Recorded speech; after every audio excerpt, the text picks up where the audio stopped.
Arcobaldo, la partisana foca leopardo, y el día de hoy les traigo un relato de uno de los consentidos de España de toda la vida, de Ramón J. Sender, el exiliado, expatriado y querido Ramón J. Sender, La lección. Y dice así: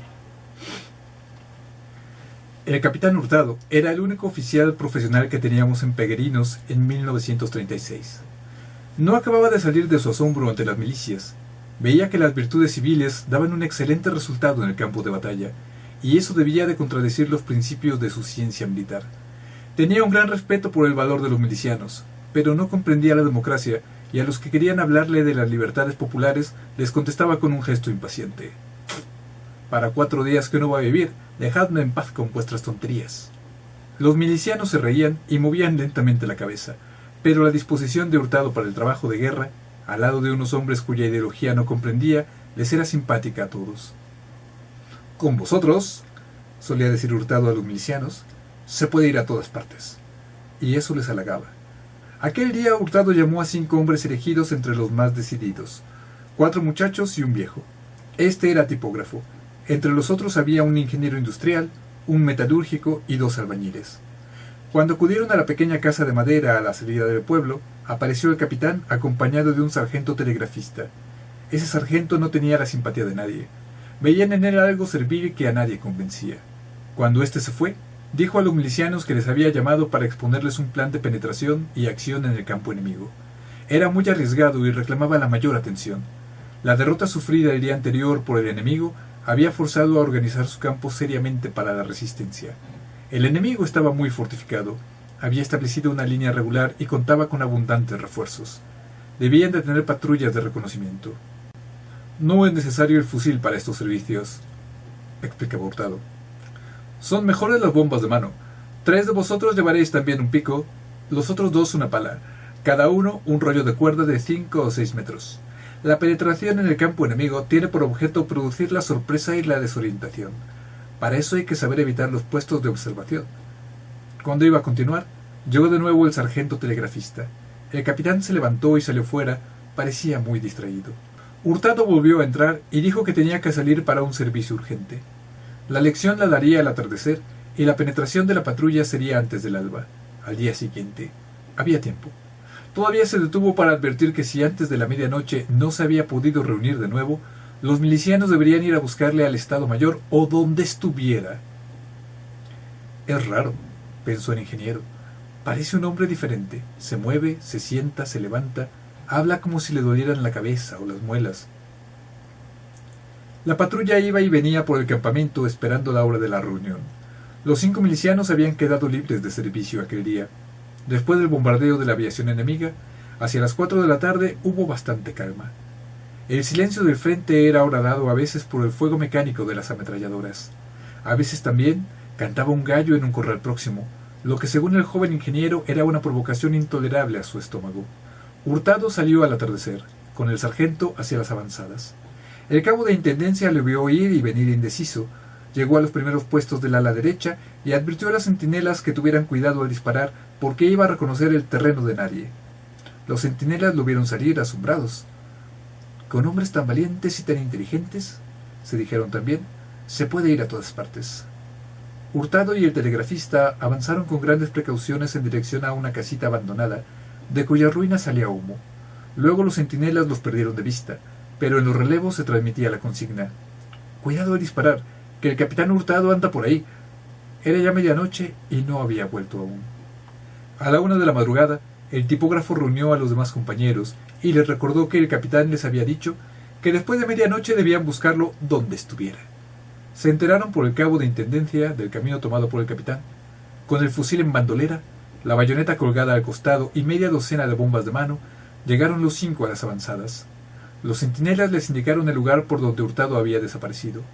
Con la obsesión de un servicio que había que hacer antes de la madrugada, recordaban sus palabras: si a las 12 no nos hemos reunido, buscadme. Y los 5 siguieron avanzando cautelosamente en la noche. Antes de llegar a la casita en ruinas, sintieron a su izquierda una ametralladora. En la noche, los disparos eran estrellas rojas de una simetría perfecta. Se arrojaron al suelo y siguieron avanzando.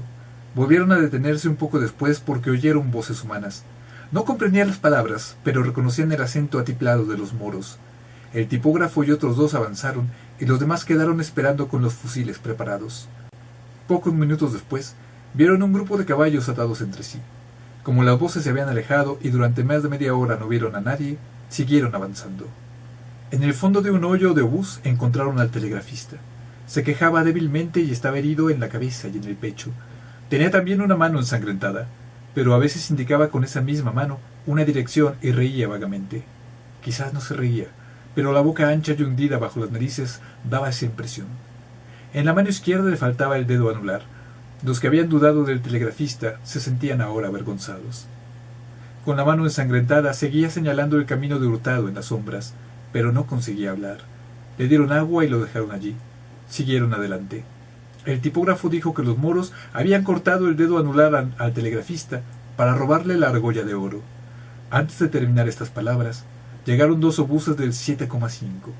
Un balín hirió al ingeniero en el brazo. Se oyó una blasfemia y el herido quedó rezagado buscando algo con que atarse el brazo por encima de la herida. Pero seguían avanzando. Rebasaron dos nidos de ametralladoras. La luna se había ocultado de nuevo. Perdieron algún tiempo tratando de reconocer en la oscuridad, por el tacto, las facciones de un muerto. Llevaba bigote y, por lo tanto, no podía ser Hurtado. Y siguieron. Por fin, momentos antes del amanecer, estuvieron ante Hurtado. Pero aquel era otro campamento.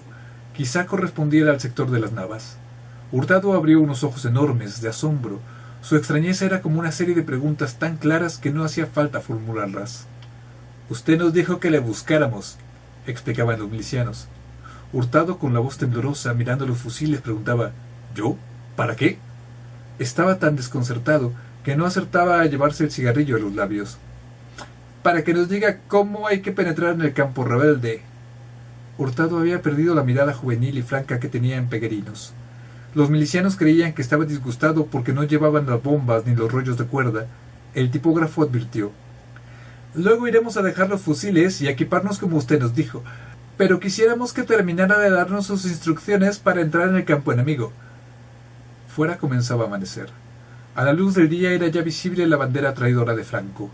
El capitán desapareció y los milicianos quedaron recordando las palabras con las que había interrumpido su lección. La penetración del campo enemigo. No era tan fácil entrar en el campo enemigo. Solo un oficial con 6 años de academia militar podía pretender organizar un servicio tan difícil. Se sentaron todos en semicírculo. Habían dejado una silla en el centro para Hurtado. Y éste volvió. Pero venían con él 2 oficiales acompañados de más de 15 soldados, quienes desarmaron a los milicianos y los condujeron a una zanja. Dijeron al joven ingeniero: «Salta ahí dentro, y así nos evitas tener que arrastrar luego tu cuerpo». Dispararon sobre él, y allí quedó, encogido en el fondo. Ordenaron al tipógrafo que cogiera una paletada de cal de un pequeño montón que había al lado y la echara al muerto. El tipógrafo contestó en silencio, mostrando sus manos atadas. Lo desataron. Cogió la pala y miró a su alrededor. Hurtado no estaba. Volvió a dejarla caer, salvó de un brinco una pequeña cerca de piedra y corrió, corrió y corrió. A sus espaldas oyó varias descargas de fusil. Las pistolas sonaban también como botellitas a las que se les quita de pronto un corcho muy ajustado. Sintió en las piernas los golpes de unas ramas de arbusto que no existían y en la boca un líquido caliente y salado. De todas formas alcanzó a llegar al campamento. Allí lo conocí y allí me contó esta historia que es completamente verídica. Y bueno, estos son los relatos de Sender. Tiene muchas clases de relatos, pero los de la Guerra Civil, particularmente la Crónica del Alba, que jamás leeré aquí porque son 3 tomos de 400 páginas, son un verdadero testimonio de ese momento histórico que, por desgracia, hemos empezado a olvidar y a perder. Bueno, pues vosotros no perdáis la memoria histórica, porque quien no conoce la historia, bla bla bla. Espero que les haya gustado. Y bueno, ya sabéis, ponedle me gusta, compartirlo, vinculadlo y hacer muy felices mientras estamos vivos, que son 3 días. A vivir. ¡Hala! Besos para ellas, abrazos para ellos. ¡Mua! Pocos minutos después, vieron que un grupo de caballos atados entre sí, sobre un qué, corte la noche. Los disparos eran estrellas rojas de una simpatía. No, ¿a quién le va a caer simpática una ametralladora? Cojones, corte. El tipógrafo contestó en silencioso: en silencioso misterio. ¿Qué coños estoy leyendo? ¡Corte!